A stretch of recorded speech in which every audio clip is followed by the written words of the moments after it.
Welcome everybody to Dharma Punx, and this week we're going to take a little bit of a detour. The past several weeks we've focused a lot on suffering, evolving from Mara to this type of suffering and that kind of suffering, and I've felt that the past 3 talks or so have been a little grim, so I thought I might try to brighten things up a little bit, try to maybe establish some sense of why are we doing all of this in the first place, beyond just life is suffering, there is suffering. So I thought somebody a couple weeks ago, when I was asking for requests for talks, the highest blessings came up. It's a sutta called the Mangala Sutta. It's also a chant, and for the sake of this sort of venue, and I know for me when I first started Buddhism, I don't think that I was willing to really call myself a Buddhist for probably 5 or 6 years, because I was so anti-religious. It freaked me out to be sort of lumped into a quote-unquote religious group. And I don't view Buddhism necessarily as a religion in that way. It's always been to me a set of skills that is set out for one to try. And a lot of this stuff, apart from just the time that it was born from, right, 2,600 years ago, a lot of the stuff that is made the way it is because it was an oral tradition for the first 300, 400 years, that they didn't write anything down, and that's part of just kind of what literacy looked like back then. Some back and forth on whether or not the Buddha said he wanted it written down. Not totally sure, but ultimately one of the big things that was talked about is that the transmission of Buddhism from a person to person was to be the most impactful and powerful, and that there's something taken away from that experience when it's read. And so much of Buddhism, the way that it's written, and when we read it from the suttas or whatever, it's written very redundantly. There's lots of similes. Those of you who've been coming to Dharma Punx for a little while know that I love the similes. The similes and metaphors are there because that's what sticks in your brain, right? And it being an oral tradition passed down, from one person to another for hundreds of years, it had to be things that were easily memorized. And so that being the similes and metaphors, the other being chants. So that, again, being a way to pass down this information for it to survive. And we do actually know that because surviving people about 100 years after the Buddha's death went out and started broaching other countries, and they ended up writing it down. And if you compare some of those early teachings, those early things that were written down, they're very comparable. So we do know that what was at least written in the Pali Suttas is pretty, a lot of it's pretty accurate from what was originally said, which I think is pretty cool. Because that's one of the things that I think I have gone back and forth about, is like, how much of this is even like, did he really say that? Or did some people just make that shit up? And, not all of it, like, we can't be certain of all of it, but we know that at least a good portion of it was handed down, given comparable teachings that were in Sri Lanka, in China, in India. So that's pretty cool. So the highest blessings. I really like this one. I also did a substitute translation because again, highest blessings feels like a pretty religious term, and I know that like for me, when I was first approaching a lot of these practices, being able to have things to sub out was really useful. So you could maybe try Truest grit. That feels good in my body. I don't know how. So I'm gonna go ahead and read highest blessings. If you're like, God, those words just sub Truest grit. So I'll read the whole thing. I'll talk a little bit more about it, and then we'll do the discussion, and I'll break down each paragraph a little bit more in the Dharma talk. So the whole thing goes, was staying at Savatthi, residing at the Jeta's Grove, in Anathapindika's park, then in the dark of the night, a radiant deva illuminated all Jeta's Grove. She bowed down low before the Blessed One, then standing to one side, she said, Devas are concerned for happiness and ever long for peace. The same is true for humankind. What then are the highest blessings? Avoiding those of foolish ways, associating with the wise, and honoring those worthy of honor. These are the highest blessings. Living in places of suitable kinds, with fruits of past good deeds, and guided by the rightful way. This is the truest grit. Accomplished in learning and craftsman's skills, with discipline highly trained, in speech that is true and pleasant to hear. These are the highest blessings.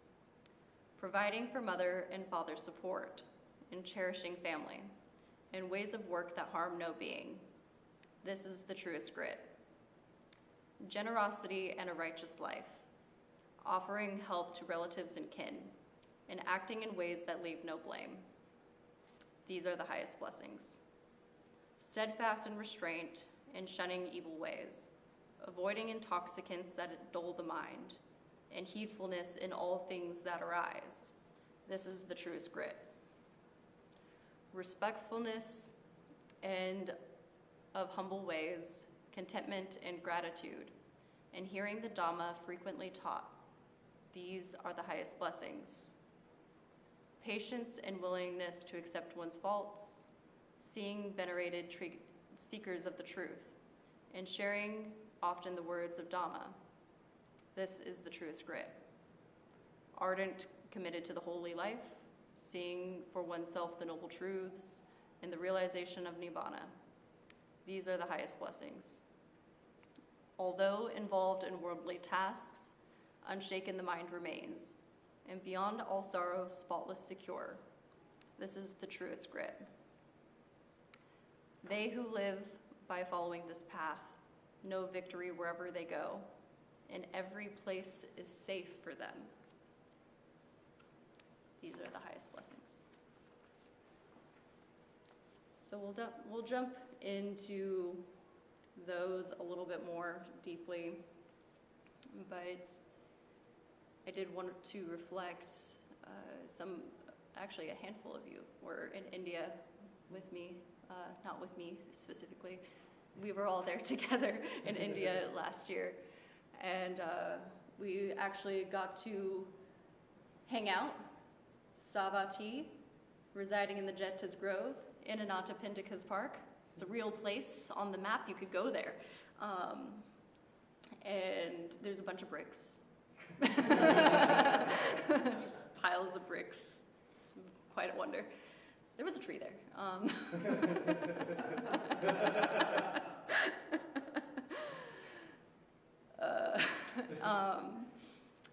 So Noah did a teaching on the highest blessings, and we did a lot of meditation and walking meditation, and one of the things that had come up for me when I was doing that meditation was that I was like, oh, one of the things that I have always been asked through like my mentors and teachers and stuff like that was to have like a list of like standards for like people that I date. And I've like never been good at like putting like pen to paper and like making it always feels so arbitrary. Like they should have these color eyes and or like I get really just lost in the weeds. I'm like, what's fucking important to write here? And so I don't do it. And then we did some meditations specifically around this, and I was like, oh, it's a list of things that should maybe qualify like somebody that I am seeking to date, or even just friendships. Not even like it doesn't have to be, you know, strictly romantic, but you know, in friendships as well. There's a little person sitting underneath the piano. She taught me this really lovely tool when it comes to people. It was a couple of years ago. We were talking about some issue that she was having with some friends, and you know, we were talking about the difference between like, yeah, you know, there's like really good friends, and then there's like, you know, less trustworthy friends. Like we like them, we love them, but like we don't give them our hearts and all the way. And she was like, oh, like a stoplight. And I was like, what? And it's something that I've come to use in my own life, and I know I've shared it with some of the folks that I mentor, is this concept of, you know, red light relationships, yellow light relationships, green light relationships.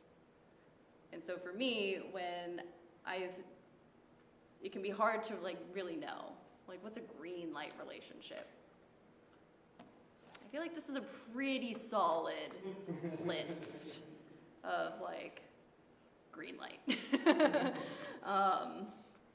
And that doesn't mean like green light people like never fuck up and make mistakes. It's just, you know, and then yellow light folks being, yeah, you know, those people in our lives that we love. You know, we see them maybe at work or the gym or, I don't know, other places people go. I don't know. But like, we don't share the most with them. And I think that it's a really important distinguishment, because how often am I getting mad at my yellow light friend for acting in a way like I'm holding them at green light standards? And so it's really just a tool for me, right? That I can sort of check in and be like, oh, am I having the right amount of expectations? Is this person even trying at this level? Okay, then maybe my expectations should be different. So that's really, and then obviously red light, toxic, you know, avoid those foolish ways, as he said. So, and people can shift. You know, I've had that happen in my life, of, you know, green light people turning into yellow light people, or yellow light people turning into green light people. But it's a really nice way to reflect and relate to people in a different way. So that's going to be the intro. The question for the discussion today is also going to try to be a little bit on the brighter side. What's going well? We often talk about, or I often pose questions like, what sucks about this? So, and I think sometimes maybe that's an important thing, even if there's a lot of suffering going on, to be like, okay, like what actually is going well in this situation, and how did that happen? You know, we investigate the causes and conditions that lead to suffering. can we also investigate the causes and conditions that lead to wellness? Because that's what this whole thing is, right? These are the causes and conditions that lead to wellness, right? So encouragement to pick something out, what's going well, and what were the causes and conditions that led to this wellness. And if it's all shit, then, you know, that's fine. You can talk about that too. All right. Let's see, 9 and 4. So always odd numbers here. Yeah, let's do 3 groups of 3.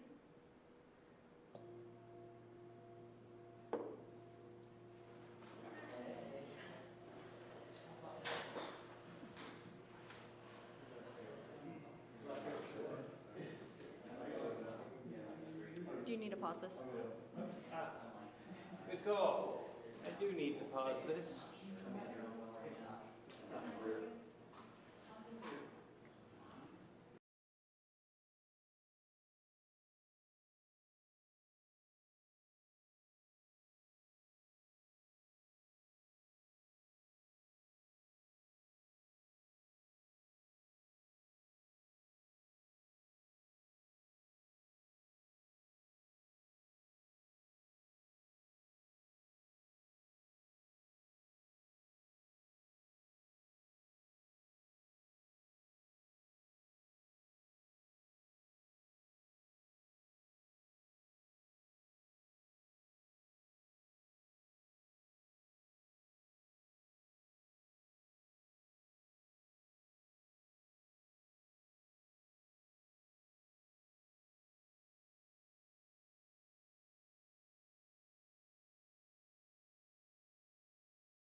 One of these times I'm going to forget to do that. Between the two of us. Our powers combined.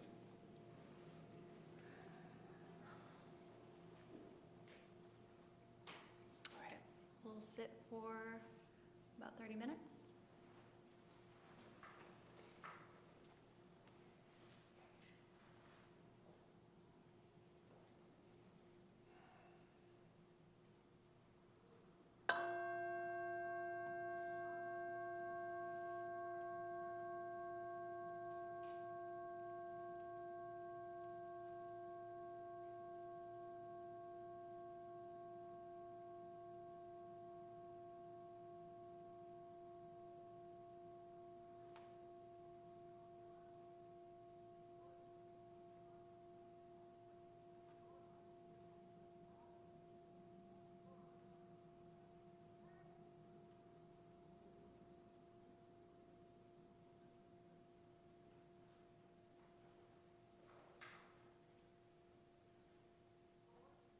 Finding a comfortable way to sit that is upright.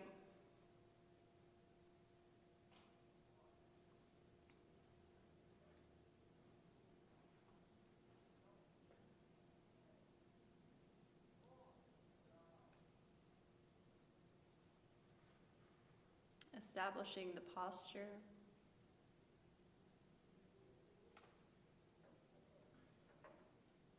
Letting the shoulders hang from the spine.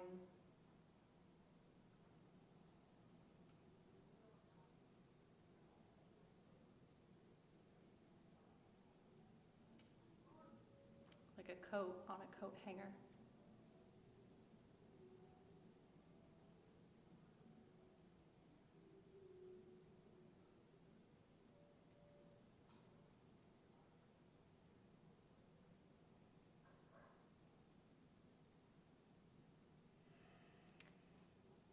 Bringing to mind somebody here at the beginning of this meditation whom maybe you have somewhat of a resentment toward, but also a lot of care. Somebody easy.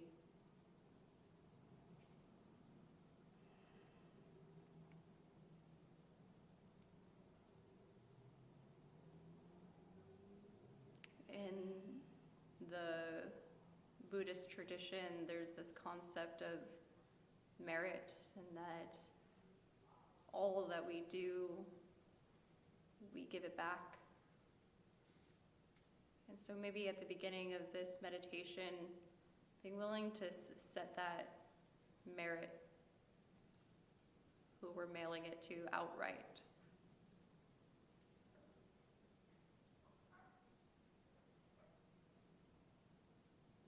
No one in this category of somebody that you care for, that you have a little bit of resentment toward comes to mind, maybe picking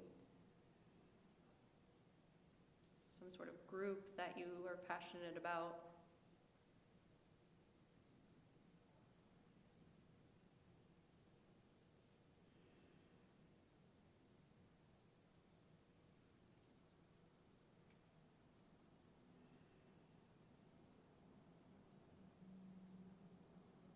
Women, queers, children, people with suicidality, addicts.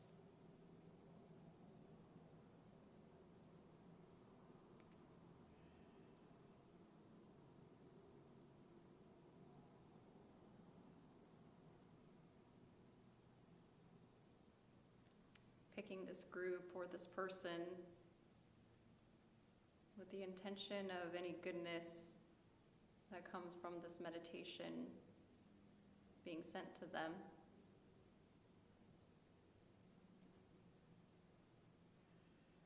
If it's someone you have resentment towards, sometimes sending this indirect sort of care can massage the heart and open in a way that can be surprising.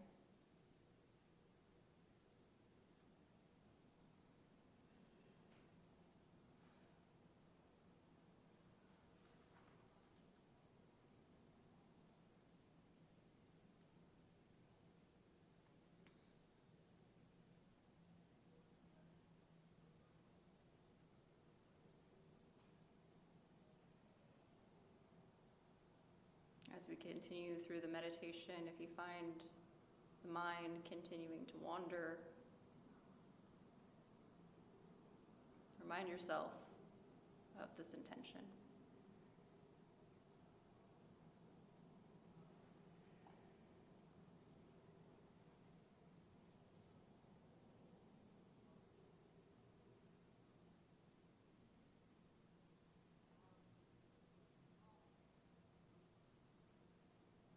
Establishing contact with the breath.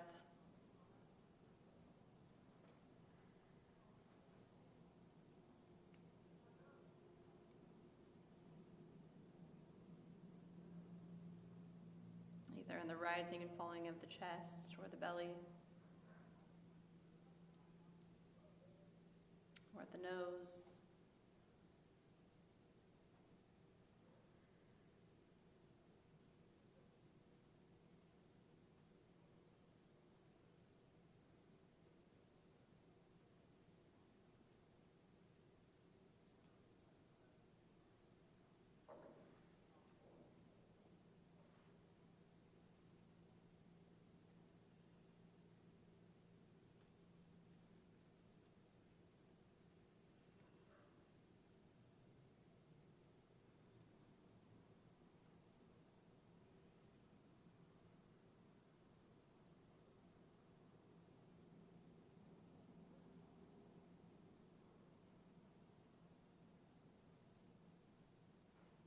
Just watching the rise and the fall of each breath.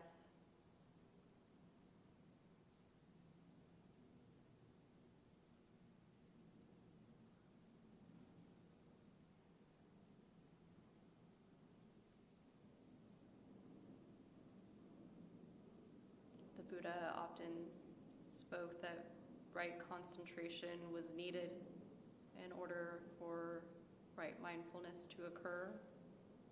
And so taking our time and trying to relish in this part of the meditation that often feels boring or monotonous.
Allow your mind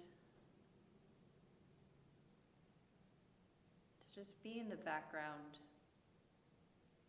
with the awareness of breathing at the foreground. If you notice that the mind is starting to become more restless,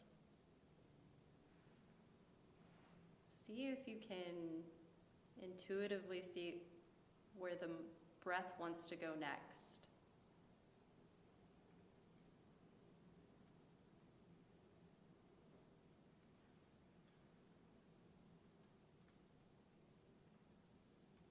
at the belly? Does it want to move up to the heart or the nose?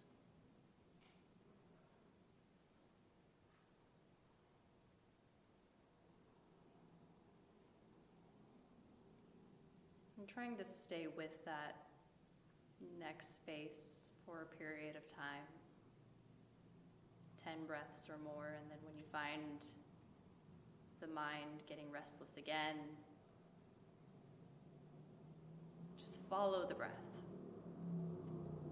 You don't need to will it. Where does it want to go? Bringing this attitude of playfulness and curiosity into meditation rather than grip and will.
Continuing to follow the breath.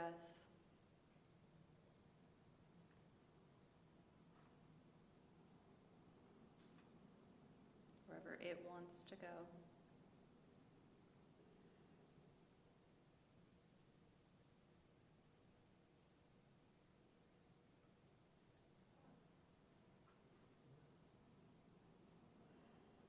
Wherever brings the most ease to the mind and body. And if things go too far off the rails with the mind, remembering that intention you established initially at the beginning of the meditation. This is for something.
find that the mind is settling. In this meditation, gently attempt to gladden the heart.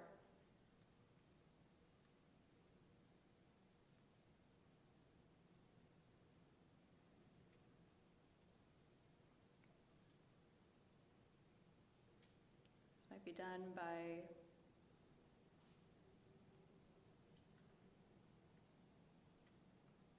feeling a sensation of warmth,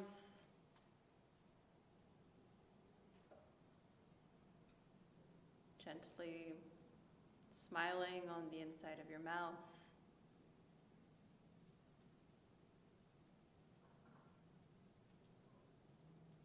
dropping some sort of phrase into this calm awareness that brings gladness.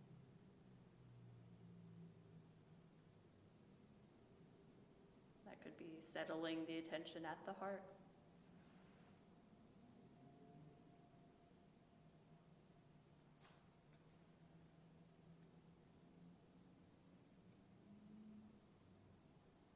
If the mind has been really restless, difficult to tame, difficult to manage, it's okay. Sometimes restlessness is just what's happening.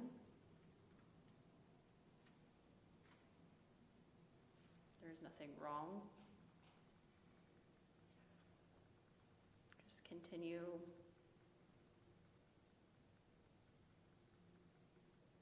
the meditation, maybe by starting from the very beginning and working your way back up.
The heart is still and the mind is calm. Just recognizing this inner wealth, the natural joy and sweetness that's here all the fucking time.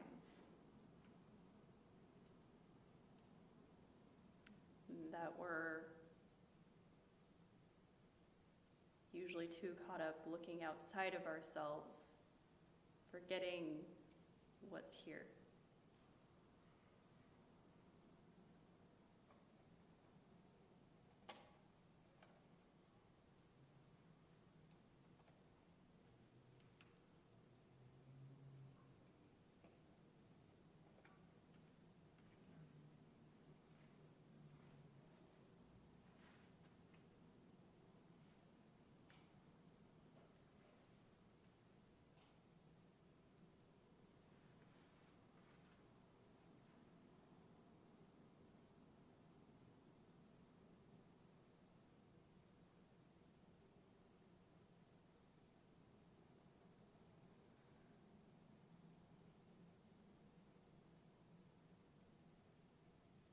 If you haven't yet, letting the awareness expand to maybe being just 1 inch from the body.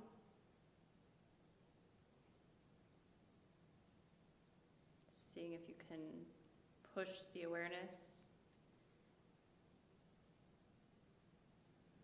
out from the top of your head, the back of the skull, the tops of your forearms.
Again, if you're finding ease here, you can stay. If you're finding the mind wants to start getting active, see if you can collapse it down to a single point again.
wherever you are, wherever your curiosity has led you, going back to wherever you started with the breath.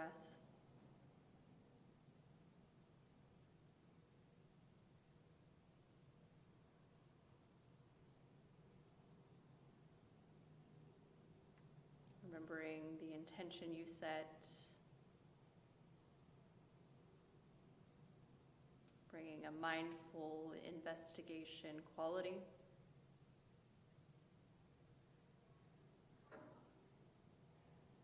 If there's any difference from the beginning to almost the end here, a softening, a loosening of the grip, or maybe nothing, which is also normal.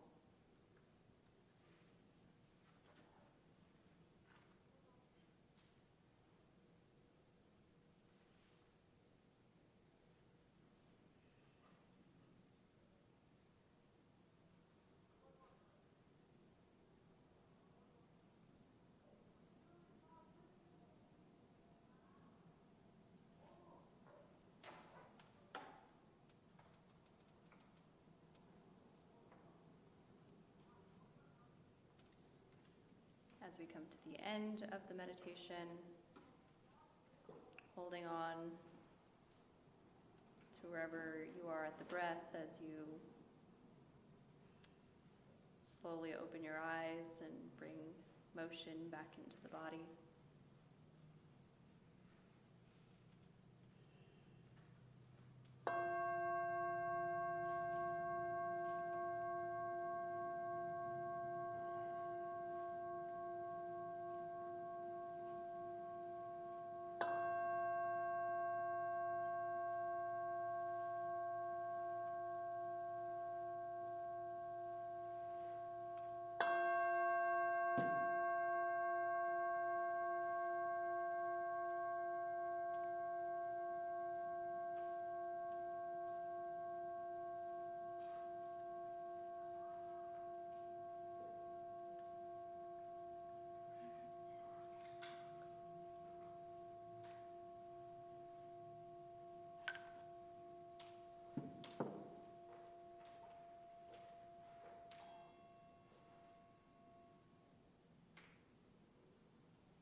Hi, everyone.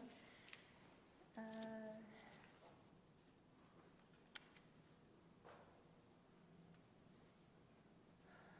don't do a lot of meditations that are full concentration beginning to end. I'd be interested to hear any reflections at the end on how that goes. I don't think that's something a lot of people do in their practice, but I'd like to hear how that went. So,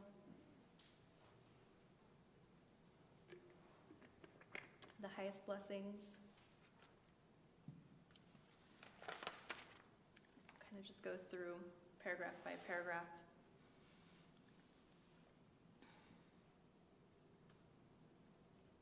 Starting with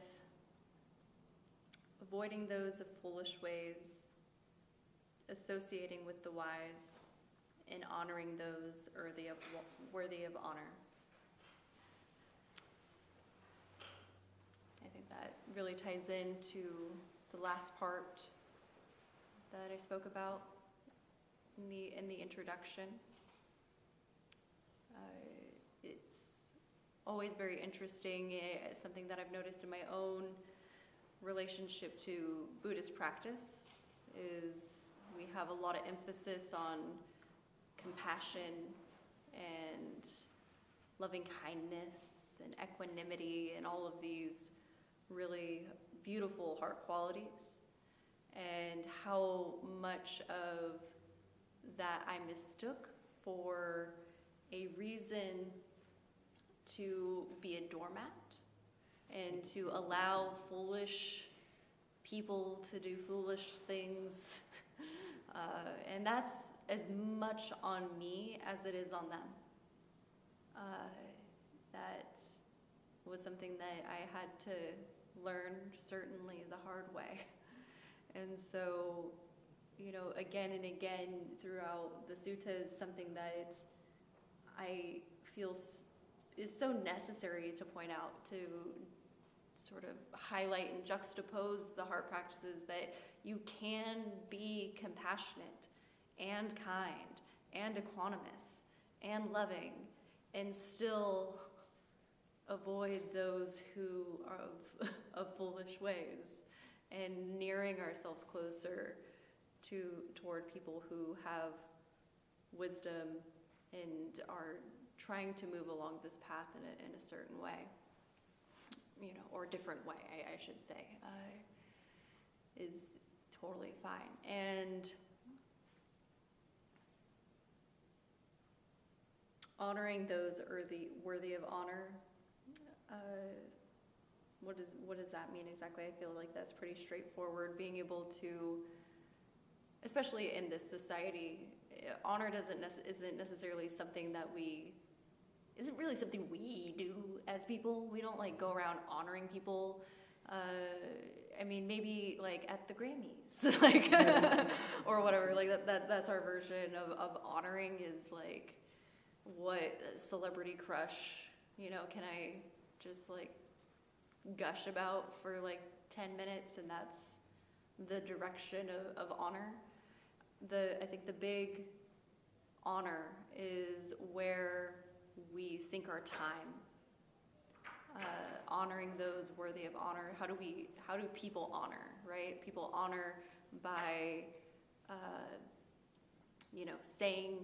spending time, creating ritual, and I think we do that in our daily lives still, even though we don't live in this sort of culture and stuff like that where that's more common. I think we still do those kinds of things. And so even if it's not honoring those people, what are we spending our lives' energy toward? What are we honoring just by positioning and facing our bodies in that direction in a consistent way?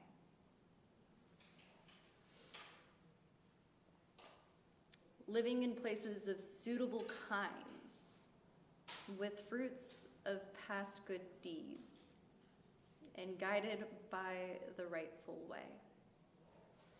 So living in places of suitable kinds, this I take to mean is not living above our means, living in a place that is comfortable. Also on the other end of the spectrum, I think we think of Buddhists that means that you should be austere, uncomfortable. And I feel like this is setting us up to look at how do we create our spaces in our homes. Are we living outside of our means, or is it suitable, right? This is what I need to live the kind of life that I want to have, right? With fruits of past good deeds. So this points to karma that is often talked about in Buddhism, that going into the next line and guided by the rightful way, right? That as the rightful way, I take to mean the Eightfold Path. So if we're going along this path, we're naturally going to be accumulating the quote-unquote rightful deeds. That's sort of just a side effect of the Eightfold Path. And I think that's an important thing to distinguish, that yes, we have to come to understand what that path is, understand what the Eightfold Path is exactly, and but once you understand it, the side effect is just good shit. So and it's not immediate, right? I think that's one of the things that sucks, is that we live in a culture of fast, Amazon in my hand, in an hour, fucking drive-by food, all of this shit just like comes very quick. And so if we're looking for this practice to have that sort of quickness, then we're gonna set ourselves up for a real hard time.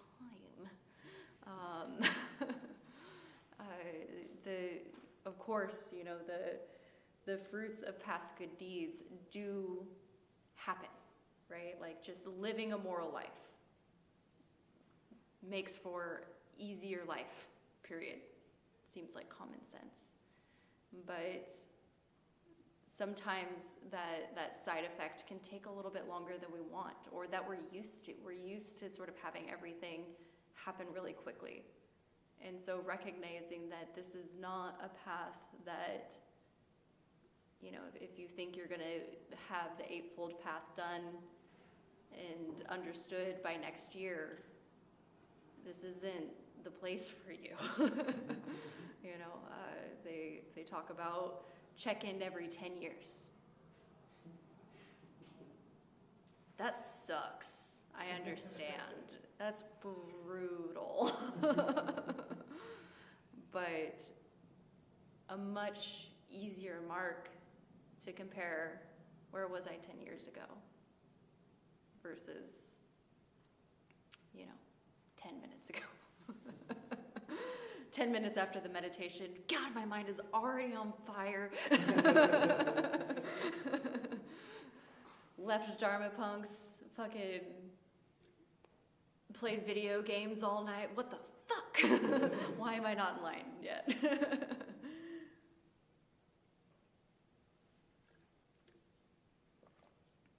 Accomplished in learning and craftsman skills. This is a fun one. I don't know why. I love that line so much. For me, I really had, for me, because I'm not always the best with quote unquote types when it comes to dating. So this to me, when I read this, I was like, he needs to have good job.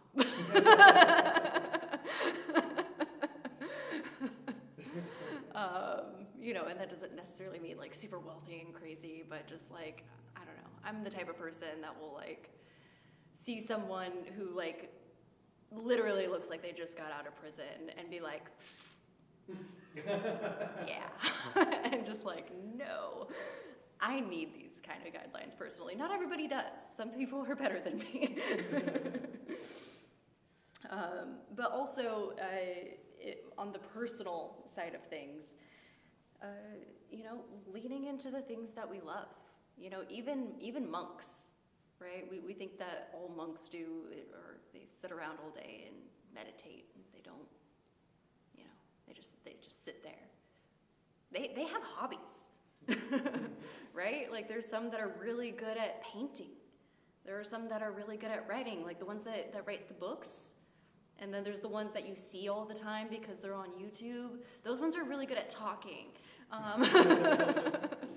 And then, yeah, there's some that are really good with woodwork. They have like a whole woodworking shop in Thailand, right? Wapanada shop. So taking the time, you know, it's right here in the highest blessings, in the truest grit, developing those skills. And also partly because there's so much in that is comparable to meditation that is sometimes at times a little bit more tangible than sitting in meditation. I feel like meditation hasn't always been a very intuitive thing. It's a slow grind of understanding.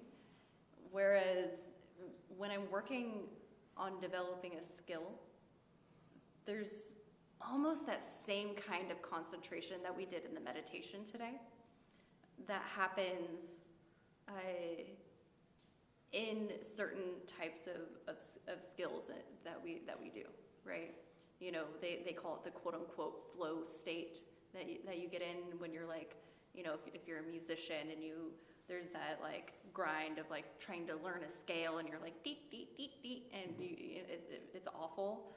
And then there's the point where you're good at it enough that you don't even have, like, the mind just goes,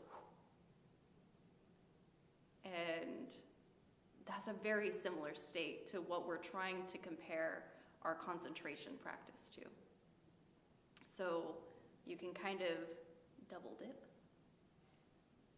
cause and, or like, you know, be able to see what's working well in this area. Maybe I can, you know, transfer some of that into my sitting practice and vice versa.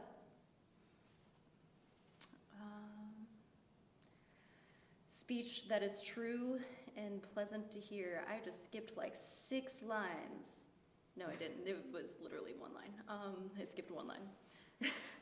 Speech that is true and pleasant to hear. So that's just right speech. That's in the Eightfold Path. We know this one. One that is a little controversial in this is providing for mother and father's support. That's a tough one for some people, myself included.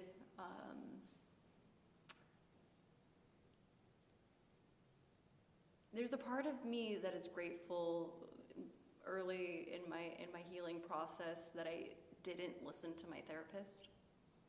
This is going somewhere, I promise. My mom and I had some pretty significant beef growing up, and the more that I practiced and meditated, the more and more clear that pain and beef became. How challenging, how difficult that relationship actually was. There was less sediment, less delusion covering the reality of it. Got more and more clear of, you know, oh, like it went from, you know, in my late teens, early 20s being like, oh yeah, that wasn't a great thing you did, to being like, fuck, that was a really fucked up thing you did, because now I have like morals and standards and shit, and now I know better. And so my therapist would, you know, kind of get on me at times, being like, when are you going to talk to her? When are you going to talk to her about it? And, you know, I was like, still doing this practice, and for some people, I think it's really necessary, for sure, to be able to have that conversation with your parents, whatever that might be. But in my own practice, my response was essentially, would it make it easier for me to forgive if I knew? If I really knew what was the reason she did what she did, would it make it easier to forgive? And the answer is probably not. I can expect that the answer is likely unsatisfactory. And so it's been actually pretty liberating to focus this as a part of my practice, despite the hardship and the heartache. Not because like I need to be besties with my mom. I don't need to be besties with my mom. She is yellow light, I would say. Some people have red light, and like that should be known. That's different. But yellow light,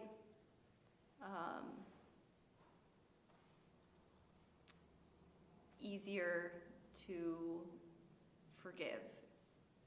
And also, I don't necessarily, if I can't, something that I've thought a lot about is, if I can't forgive the person who like literally like is the reason that I exist in this world, no matter what they've done, then like I'm probably fucked.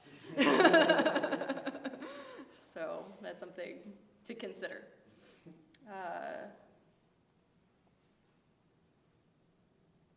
Skipping through a little bit because we're running low on time here. Maybe we do a part 2.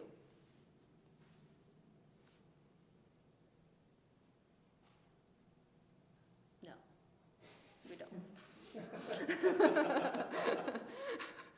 study it yourselves. I'm going to skip to the end. So the last two paragraphs, I think, are some of the most notable.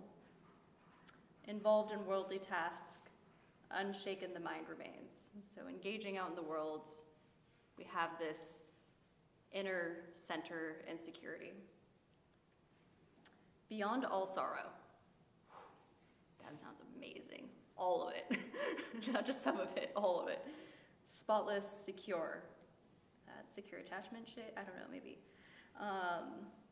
They who live by following this path know victory wherever they go, and every place for them is safe.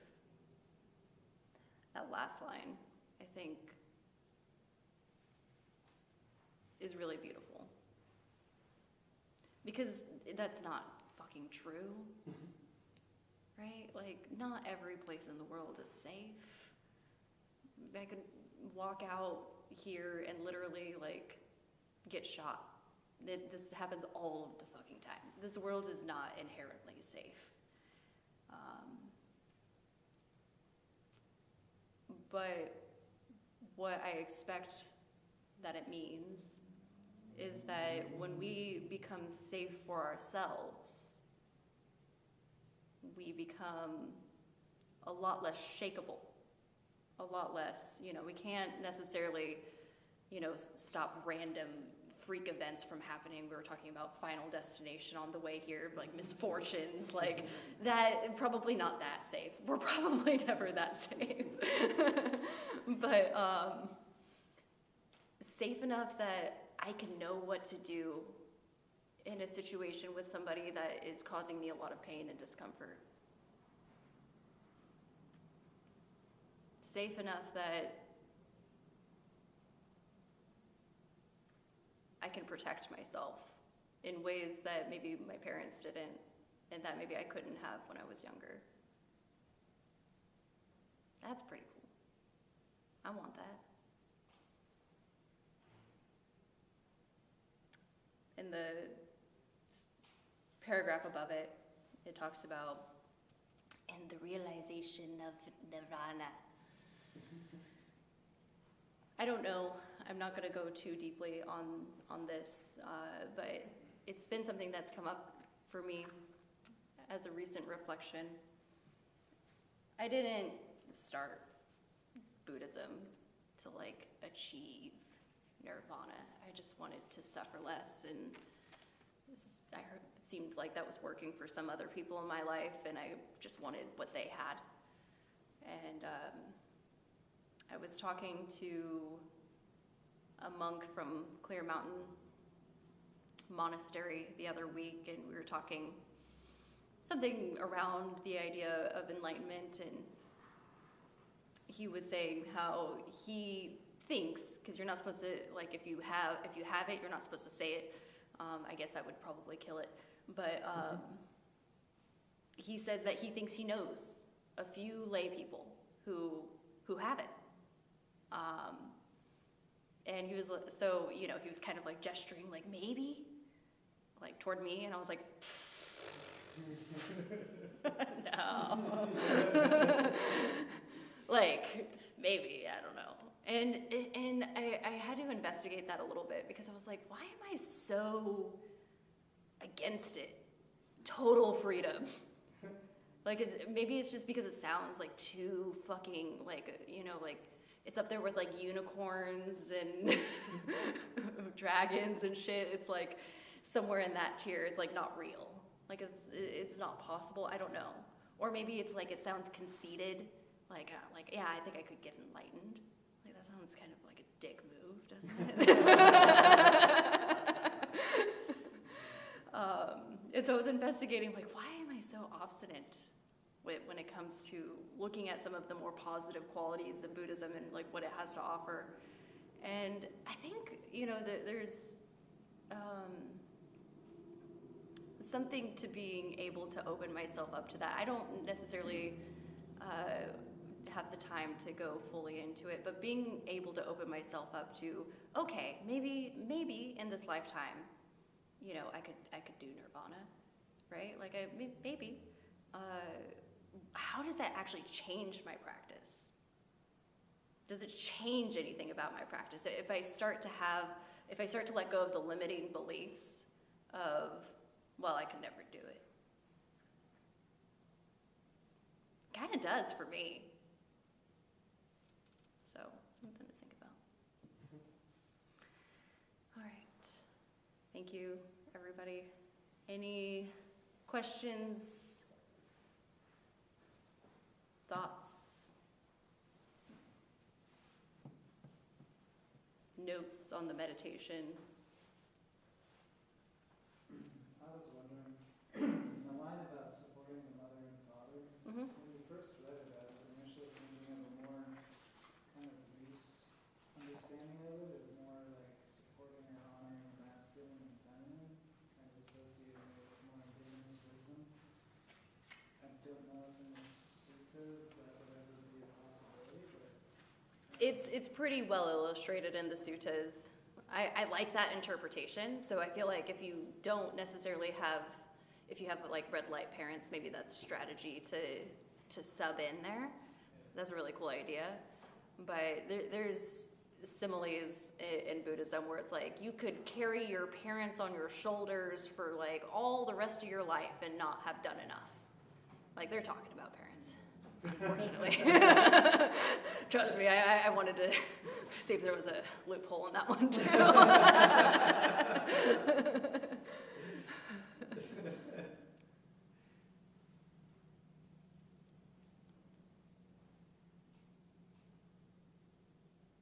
Cool. All right then. Final notes then. Donna, this is freely offered, so you can donate however much you like. $5 to $10 is suggested. You can throw cash into the bowl. You can Venmo or Cash App me. Yeah, everything goes toward rent or any expenses that incur here, and anything above and beyond is sent to our founder against the stream. Announcements. I am jetting off to the monastery in 2 weeks, so please still come. It will be a peer-led situation in 2 weeks, so yeah, come support still. There will not be a stream. There will not be a stream. I've forgotten all about anybody, if anybody there. So it's just against the... Yes.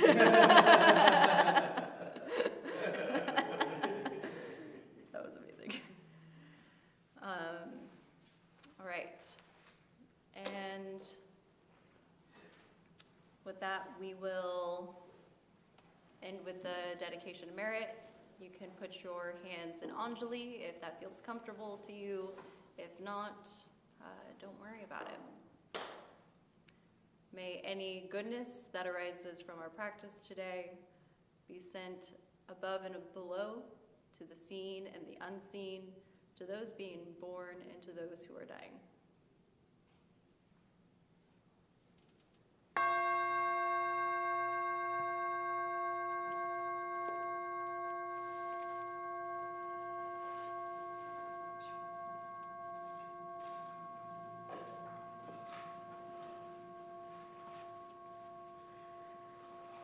Where do we sit? Good. But I can't remember it. Good. Vibes. We like vibes. We look for vibey sits. Yes. Stream. Yeah, go to a Bible. Yeah. Yeah. Not as long as I would like. It's like